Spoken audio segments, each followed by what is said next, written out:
Chers téléspectateurs, bienvenue à votre rendez-vous mensuel The Interview sur Season Media, votre émission qui vous permet d'en apprendre davantage sur une personnalité active de la sphère politique ou économique. Aujourd'hui, nous allons parler de leadership entrepreneurial et de transformation organisationnelle en Afrique. Notre illustre invité fut le tout premier président noir de la Jeune Chambre internationale. Je ne vous en dis pas plus, restez connectés, installez-vous confortablement, on se retrouve juste après. De retour sur le plateau de The Interview, comme annoncé à l'antenne, notre illustre invité, je l'ai dit, est le tout premier président noir de la Jeune Chambre internationale, mais ce n'est pas que ça qui le définit, parce que notre invité est un homme aux multiples casquettes, à la fois entrepreneur, formateur, enseignant et auteur. Roland Kwemel, bienvenue dans The Interview. Merci Hélène pour cette opportunité que tu me donnes de pouvoir échanger avec les téléspectateurs, mais aussi pourquoi pas partager mon parcours, mes expériences et donner aussi quelques conseils qui peuvent permettre, puisque dans la vie je suis coach, formateur en leadership et fondateur du cabinet Go Ahead Africa. Justement, vous avez parlé de Go Ahead Africa. Je m'apprêtais à vous demander de nous en dire un peu plus. Go Ahead Africa a été créé en 2010. Tu l'as dit à l'intro, j'ai été président mondial de la Jeune Chambre internationale. Des belles rencontres, une belle aventure humaine, mais aussi des leçons de vie qui me permettent aujourd'hui, pratiquement 15 ans après, de se dire qu'il fallait commencer une organisation qui avait pour but de régler un gros challenge qui, pour moi, explique le défi auquel l'Afrique fait face. C'est un déficit de leadership. Et on s'est dit, il fallait qu'on crée une organisation, une entreprise qui va former les leaders. Pourquoi? Parce que les meilleurs leaders et les meilleurs entrepreneurs vont créer des meilleures organisations, des meilleures communautés, des meilleures entreprises, des meilleurs pays, des meilleurs continents. Oui. Donc voilà, c'était notre analyse causale et la solution était le leadership. Concrètement, comment est-ce que Go Ahead Africa aide les PME à se développer? Ben, déjà, on a une démarche vraiment intentionnelle. C'est chaque fois de faire un diagnostic. Diagnostic qui permet de connaître quelles sont les forces, quelles sont les faiblesses, quelles sont les opportunités, quelles sont les menaces de l'organisation. Surtout sur le plan du capital humain. Donc, tout ce qui est facteur humain, l'homme, c'est notre matière première et même notre produit fini. Donc, quand on le fait, on ressort avec un ensemble de compréhension des défis auxquels la structure fait face. Et nous sortons avec maintenant des propositions. Et les propositions tournent autour peut-être de l'organisation d'un team building, qui est une retraite qui permet à l'entreprise de pouvoir travailler l'esprit d'équipe, la cohésion ou d'autres problématiques qu'on a identifiées lors de l'analyse diagnostique. Il y a aussi des retraites stratégiques.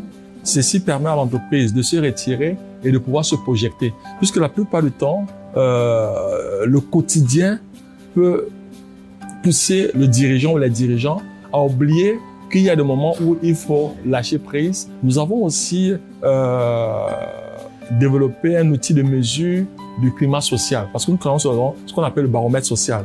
Ça permet de pouvoir faire une enquête en interne et faire parler les collaborateurs. Parce que souvent le dirigeant va dire « Ah, mes gars ne sont pas performants, ils ne sont pas motivés. » Alors que j'ai fait la question « Pourquoi ils ne sont pas performants? Pourquoi ils ne sont pas motivés ?»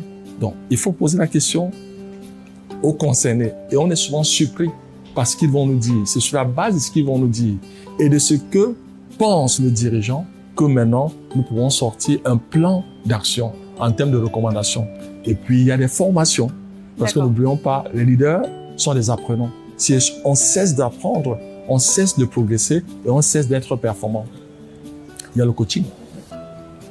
On accompagne en one-on-one certains dirigeants qui ont des problématiques spécifiques. C'est des programmes de 3 mois, maximum 6 mois, et à partir de là.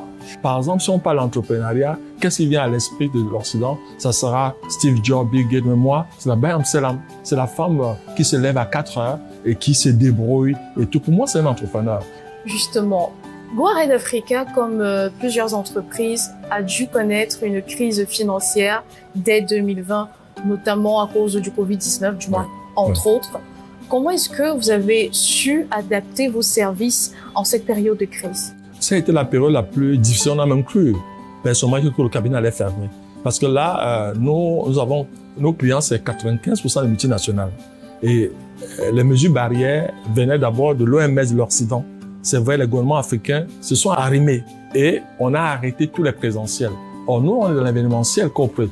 Donc, les impact talks, le team building, les formations, c'est des activités où l'homme se rencontre. Et on dit, on ne veut plus. Qu'est-ce qu'on fait? Pendant 6 mois, on n'a pas de revenus.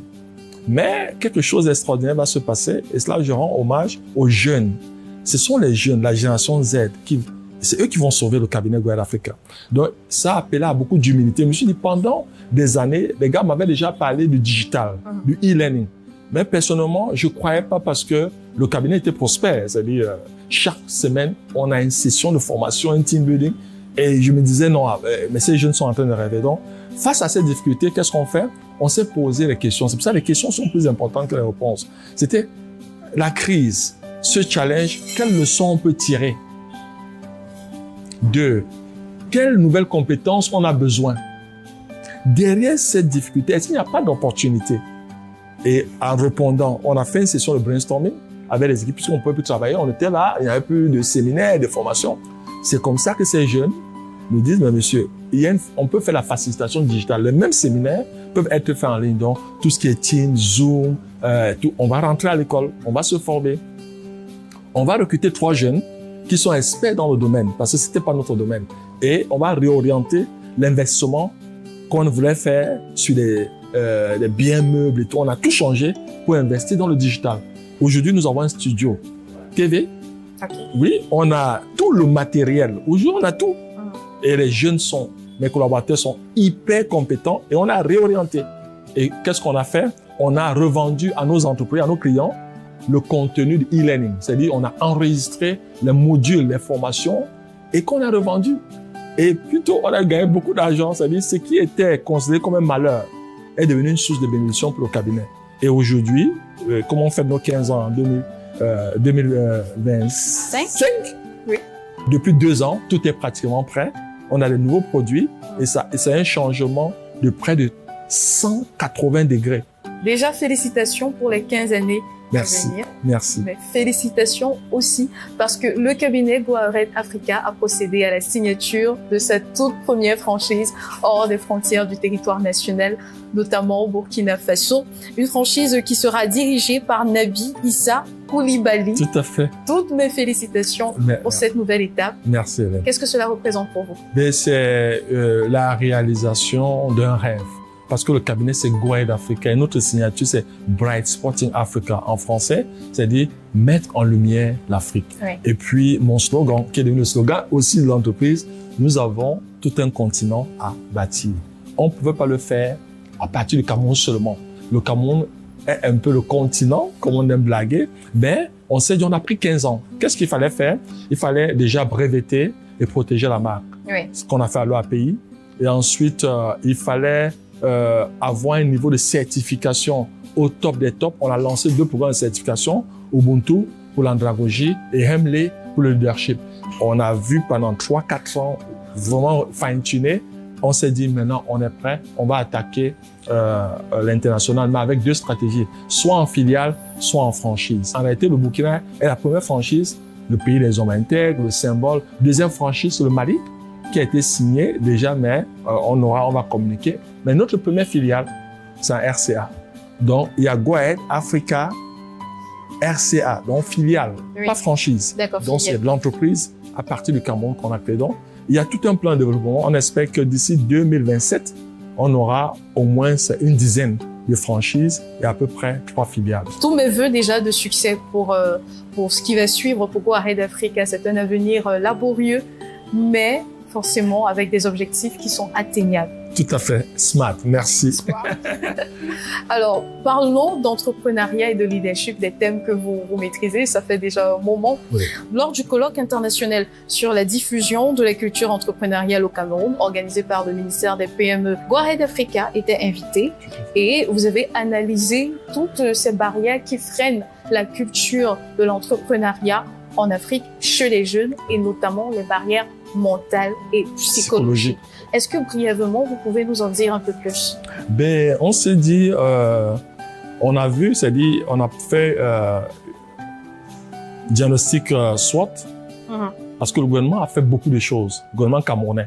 Donc, quand il nous appelle, notre expertise permet toujours d'avoir, moi je fais toujours l'analyse, il faut toujours analyser, il faut pas être dans l'émotion. Pour ceux qui ne comprennent pas SWOT, analysis, strength, weaknesses, opportunity and threat. Donc, force, faiblesse, opportunité et menace. Ça, pour moi, c'est l'outil le plus trivial, mais le plus puissant, simple. Chaque fois que vous avez à faire une analyse, chaque fois que vous devez proposer une solution, faites d'abord un diagnostic. Et quand on a fait, on a bien vu que oui, le gouvernement a une batterie d'initiatives, mais pourquoi la mayonnaise ne prend pas? Et ce qui était bien, c'est que le ministre des PME était suffisamment honnête quand il m'appelle et qu'on a cette discussion. Donc lui-même, ils ont déjà fait le diagnostic. Dans notre environnement, où est la place symbolique de l'entrepreneur? S'il y a une réception, une fête, une manifestation publique, vous savez, le sous-préfet, le maire, tout ça, ils sont en première ligne sur le plan protocolaire. Oui. Mais l'entrepreneur vient où? Donc, on ne sait, on ne s'en rend pas compte qu'on l'a construit dans le subconscient. Et puis, comment on devient entrepreneur? Vous avez fait le concours de l'ENAM, de la police, de l'agent, vous avez échoué, vous avez fait une demande d'emploi, vous n'avez pas trouvé, l'oncle, maman vous dit, bon, va entreprendre, voilà 100 000. Donc, c'est pas défaut, c'est pas intentionnel. C'est dit, on le fait par défaut. La plupart du temps, on devient entrepreneur. Je le dis parce que ça va faire près de 25 ans que je suis entrepreneur et que je suis avec les jeunes. Ceux qui viennent par intention, je ne représente pas 10%. Mais il faut travailler ça. Mais pourquoi? Quand j'étais fiancé, j'étais à 24 ans, et je voudrais dire merci à mon beau-père, à son âme, mais ça n'a pas été facile. Quand nous sommes allés rencontrer mon beau-père, il m'a demandé qu'est-ce que je faisais dans la vie. Là, nous sommes en 2000. J'ai dit, je suis entrepreneur, j'ai un cybercafé à Boya. Son body language était clair qu'il n'était pas d'accord. Par respect, il m'a pas dit. Mais après, il a dit à mon épouse, qui était ma fiancée, que non, mais en réalité, ton mari, qu'est-ce qu'il fait? Toi, ton fiancé. C'est une forme déguisée de chômage. Le rêve, c'est quoi? Il doit être un grand fonctionnaire, un cadre d'un multinational et tout. C'est ça, notre culture. Il faut le retravailler. Les pistes, c'est que il est important que les entrepreneurs, par exemple, aient des médailles. C'est inadmissible que les fonctionnaires se partagent des médailles. L'entrepreneur est celui qui transforme. L'entrepreneur est un apporteur de solutions. L'entrepreneur, c'est lui qui crée des impôts. L'entrepreneur crée de l'emploi. Donc, on doit célébrer, sincèrement, célébrer l'entrepreneur. S'il est célébré et met à sa place, il y a 3 acteurs majeurs dans toute société moderne. Il y a le gouvernement. Le gouvernement, lui seul, ne peut pas régler tout le problème, mais il a sa responsabilité dans la promotion de l'entrepreneuriat en facilitant. Par exemple, digitaliser la création et mettre sur pied des incentives, c'est-à-dire encourager les jeunes entrepreneurs. C'est-à-dire, on peut se dire 3 ans, vous n'avez pas d'impôt. Je dis n'importe quoi. C'est-à-dire, comment on encourage? Donc, même le gouvernement doit se dire les cafés, les thés, les meubles et tout, être intentionnel. C'est-à-dire avoir l'intention. Et maintenant, le patronat doit mettre un système de mentoring. Chaque dirigeant doit se dire, parents, je dois accompagner même 3 jeunes entrepreneurs. Parce que c'est learning by doing. Il faudrait aussi que le patronat trouve la possibilité, dans sa démarche RSE, au même titre qu'on parle d'un orphelinat, qu'on aide le sida, le cancer, qu'on se dise, l'entrepreneuriat est une cause. Donc, on peut mettre des petits fonds pour soutenir les jeunes entrepreneurs. Maintenant, la société civile, les parents, il faudrait le plaidoyer. Il faudrait fabriquer des champions. Il faudrait célébrer. Parlant de culture entrepreneuriale en Afrique, quelles opportunités voyez-vous pour les entrepreneurs africains dans les 10 prochaines années? C'est déjà travailler le mindset. s'ils ont un état d'esprit où ils pensent que toutes les difficultés, parce que c'est quoi un entrepreneur? Un entrepreneur, c'est un apporteur de solutions. C'est-à-dire, c'est quelqu'un, tout ce qui est difficulté, et d'abord, il observe son environnement, tout ce que vous appelez problème, il regarde, mais ces problèmes-là, il dit, je vais apporter des solutions. Dans la démarche d'apporter des solutions, voilà l'entreprise qui est créée.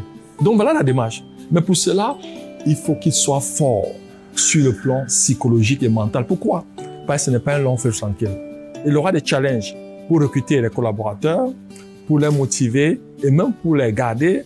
Il aura des challenges pour avoir des facilités avec sa banque. Il aura des challenges pour des fournisseurs. Il aura même des challenges avec les clients où il a fait la prestation. On te dit 30 jours, 30 jours deviennent 90 jours, deviennent même 6 mois. Il aura des challenges avec l'énergie parce que l'énergie n'est pas stable, et l'énergie soit n'existe pas, le coût est élevé. Il aura des challenges avec les routes parce que les infrastructures ne sont pas là. Il aura ça chaque jour. C'est des défis importants. Donc, il doit être bien. Il aura même des challenges sur le plan familial.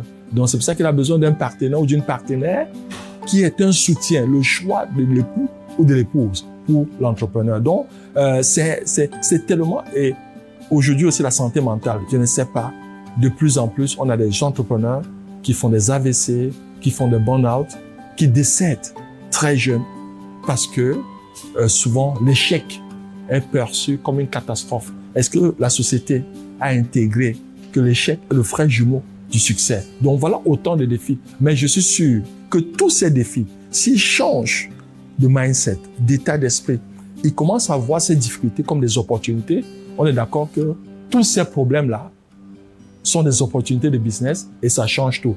Et je vais peut-être conclure sur cette question avec le transport aérien. Est-ce que vous vous rendez compte que les vols à destination de l'Afrique sont hyper pleins? Les fréquences ont augmenté. Pourquoi les gens viennent en Afrique? Pourquoi tous ces investisseurs, c'est vrai beaucoup asiatiques, pourquoi ils viennent en Afrique? Ils ne viennent pas pour nos beaux yeux. Ils viennent parce qu'il y a des opportunités. Et pour moi, l'indicateur de mesure que l'Afrique est le continent de l'espoir, c'est le développement des fréquences de vol sur le continent. Roland Kwame, nous allons creuser à présent dans votre vie personnelle et privée. Je vais m'autoriser à vous poser quelques questions. Quelle a été votre plus grande difficulté dans le business, le monde des affaires? C'était peut-être l'incompréhension de mes parents parce que j'ai d'abord eu une carrière en entreprise et j'ai démissionné. Et j'ai dit je voulais me lancer en mon propre compte. Mon rêve a toujours été d'être entrepreneur. Quand on sort de l'école de promotion, je sors en 93, je commence salon de coiffure avec des amis, après cordonnerie. Je me rappelle, ma maman était toute malheureuse. Elle ne me disait pas, mais elle a dit à mon oncle qu'elle ne comprend pas. Voilà, on ne peut pas avoir fait des études et puis se débrouille. Donc, c'était pas bien perçu. Et mon oncle m'appelle et me dit, tu sais, il ne faut pas que ta maman soit malheureuse. Va d'abord en entreprise. Merci, tonton Albert. Va d'abord en entreprise. Fais-moi confiance. Va en entreprise. Tu es brillant. Va en entreprise. Tu fais même 2-3 ans et puis maintenant. Donc, vous voyez que je suis allé en entreprise pour faire plaisir à mes parents. Et quand je fais 3-4 ans et en 97, je démissionne. Maman est un peu malheureuse, mais cette fois-ci, elle me fait confiance. Et je m'installe à Boya en 90 et j'ouvre en 98. Et avec un ami Dave, on ouvre un cybercafé. Ça sera le deuxième cybercafé de la ville de Boya. Voilà l'aventure. Mais arrivé aussi là-bas, même trouver des collaborateurs, c'était pas évident. Nous étions très jeunes et je voulais pas me faire passer pour le propriétaire. Donc, j'ai travaillé dans le cyber comme si je travaillais pour quelqu'un. C'est plusieurs années après que les gens ont su que c'était le patron et que j'étais, voilà. Donc, je pense aussi qu'il est important pour les entrepreneurs d'avoir beaucoup d'humilité. Pourquoi on entreprend? C'est comme le mariage. Ne jamais se marier pour la mauvaise raison. Ne jamais entreprendre pour la mauvaise raison. Et pour moi, c'est une vocation, c'est un appel, c'est une passion, c'est quelque chose que j'aime faire. Être au service, servir mon autonomie, mais aussi ma capacité à pouvoir créer des richesses et tout. Donc voilà, la difficulté a été au début, cette incompréhension avec mes parents. Et comme il faut toujours avoir la bénédiction de ses parents, toujours, battez-vous pour l'avoir, quand j'ai eu la bénédiction de mes parents, c'était le début du décollage incroyable. Pour la petite histoire, même ma femme a été trouvée. C'est ma maman qui trouve mon épouse. Ça, je vous donne l'exclusivité. C'est ma maman qui me trouve ma femme. Pour faire honneur et pour dire même à mes parents que parce que vous pouvez maudire, vous ne pouvez pas maudire vos parents, mais ils peuvent vous maudire. Et ça, c'est un message que je voudrais envoyer aux jeunes entrepreneurs. Vous avez besoin, même s'il y a des incompréhensions, peut-être les parents, faites tout pour les avoir avec vous, pas contre vous. S'ils ne sont pas avec vous, ça sera très difficile. Quel est le plus grand sacrifice que vous avez eu à faire pour votre réussite? C'est être beaucoup absent par rapport à ma famille, parce que je suis toujours parti. Au moment où on est en train de faire cet entretien, je suis pratiquement en moins de 2 pays pour 100. Je suis à 98 pays. Je ne visitais pas comme touriste pour des conférences et tout. Et il y a des pays où j'ai fait 10, 15 voyages. Donc, quand il dit 80, il y a des pays autant, c'est même plus, on peut plus compter. Pratiquement 24 ans de mariage. Et je ne pense pas avoir passé 10 ans à la maison. Je suis toujours parti. Mais j'ai la chance d'avoir une femme extraordinaire, exceptionnelle. Je pense, comme je l'ai dit toujours à Jolène, c'est le pantalon. Je suis le pantalon et la ceinture. Si on retire la ceinture, le pantalon va tomber, on va me voir nu. Donc, comme quoi, elle est exceptionnelle et je pense que c'est Dieu qui envoie chacun. C'est le soutien. On peut voir Roland Kwémen sourire, monter, descendre, être plus serein, être épanoui. C'est parce que il y a quelqu'un qui se sacrifie et qui a tout donné pour éduquer les enfants, mais aussi pour m'éduquer et pour être à mon service, pour que je sois. Donc vraiment, tu me donnes l'opportunité de dire encore merci. Et je ne suis pas seulement tous les entrepreneurs ou tous les dirigeants que vous voyez être bien là, c'est parce qu'à la maison, il y a une personne qui est discrète, qui est très effacée, mais sans qui on n'est rien. Nous allons parler des beaux jours. Quelle a été votre plus grande réussite depuis que vous avez commencé à entreprendre? Cela va bientôt faire 3 décennies. Ok, merci beaucoup. Je profite de cette question pour dire mon expérience humaine la plus extraordinaire, c'est quand je suis devenu papa. Quand William est né en 2004. Donc, je vais jamais oublier, le 20 janvier 2004, je devenais papa pour la première fois. Pour moi, c'était la plus belle expérience. C'est où je pense, ouais, jusqu'à maintenant, je pense que quand je pense à ça à 8 heures, quand il est arrivé, je n'étais pas là. Ça, c'est aussi, mais on m'a appelé que voilà, William, le temps d'arriver à l'hôpital, voilà, William, je suis arrivé vers les 14 heures, j'étais hors de la ville et j'ai porté ce petit. Je l'ai dit à l'entame de l'émission, Roland Kwémen, vous n'êtes pas que entrepreneur, formateur, enseignant, vous êtes aussi auteur. Vous avez commis 2 ouvrages, le premier, Impact of One en 2018, et le second, Impactitude Spirit 2020 en 2 tomes. Dans votre premier ouvrage, vous mentionnez un de vos souhaits au cours de votre mandat en tant que président de la Jeune Chambre internationale, qui est d'éradiquer le paludisme en Afrique. Oui. C'était votre combat à cette époque. Et dans cet ouvrage, qui paraît en 2018, vous dites, vous espérez que dans 15 ans, le paludisme ne soit plus d'actualité au Cameroun. 6 ans plus tard, eh bien, où est-ce que vous en êtes par rapport à ce projet? Et est-ce que le Cameroun peut espérer, dans les prochaines années, rejoindre la Ligue des pays exempts de paludisme comme le Cap-Vert, l'Algérie, tout récemment l'Égypte et le Lesotho? Ben ça a été un rêve. Là, en 2010, effectivement, on avait 3 objectifs pour le mandat, dont la lutte contre le paludisme. Qu'est-ce qu'on a fait? On a mobilisé, j'ai fait des levées de fonds d'à peu près $1 million dans tous mes voyages et qu'on a remis à la Fondation des Nations Unies, qui a un projet Nothing But Net, qui consistait à distribuer les moustiquaires imprégnés. Je pense en 2012, donc 2 ans après mon mandat, il y a eu une grosse distribution au Cameroun. Le fonds a beaucoup aidé. Mais je pense que on n'a pas beaucoup avancé parce que la cause racine étant l'hygiène et la salubrité. Et là, je pense que on a régressé. C'est dommage. Donc, parce qu'il faut s'attaquer à la cause. Ce n'est pas les moustiquaires. 15 ans après, je suis réaliste. Donc, ce n'est pas comme ça. Ce n'est pas en distribuant les moustiquaires imprégnés comme on avait fait. À l'époque? Oui, mais on ne peut pas refaire le temps. Donc, si je devais refaire, je n'allais pas refaire. Comment expliquer que nos villes soient tellement sales? Quand on prend le côté anglophone du Cameroun, où j'ai vécu plus de 20 ans, Vous savez, ils ont l'équipe Boya Clean, l'équipe Mutengene Clean, l'équipe Tico Clean, donc ils sont très organisés. Les villes sont différentes. Il y a la bienveillance, il y a la courtoisie. Même quand le mec fait la moto, il est propre. Quand elle vend même à manger, c'est bien protégé. Mais regardez, nous avons les villes les plus sales. Même la laideur architecturale, c'est les villes, il n'y a pas d'âme. C'est pas pensé, chacun fait ce qu'il veut. Et là, on n'a pas beaucoup avancé. Vous touchez un point où je ferai mon coup de gueule. Mais la solution, c'est quoi? C'est si on a des leaders et des entrepreneurs qui ont une vision, qui inspirent les collaborateurs à croire et adhérer à la vision du leader, mais surtout qui sont orientés action. Ils disent ce qu'ils font et ils font ce qu'ils disent. Je pense qu'en 3, 4 ans, 5 ans, on peut éradiquer le paludisme en Afrique. Mais il faut s'attaquer à la cause et non aux symptômes et aux conséquences. Et c'est sur cette note positive que cet entretien s'achève. Merci Roland Kweme d'avoir honoré notre rendez-vous. Merci Hélène et très bonne chance à l'émission. Chers téléspectateurs, nous échangions sur le leadership entrepreneurial et la transformation organisationnelle en Afrique. J'espère que tout comme moi, vous en avez appris beaucoup au cours de cet entretien.